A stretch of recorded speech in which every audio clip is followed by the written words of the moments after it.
You ask Tiger to solve. This deals with linear equations with one unknown. The final result is x equals 8. Let's solve it step by step. Simplify the expression. Multiply the fractions. Break up the fraction.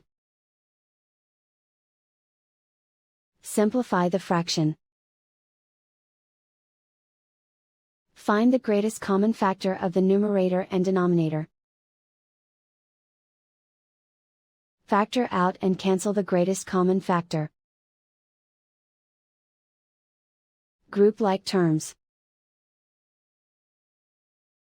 Simplify the arithmetic. Group all constants on the right side of the equation. Add 4 to both sides. Simplify the arithmetic.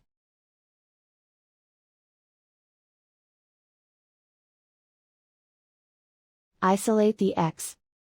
Divide both sides by 5. Simplify the fraction. Find the greatest common factor of the numerator and denominator. Factor out and cancel the greatest common factor. And so the final result is x equals 8.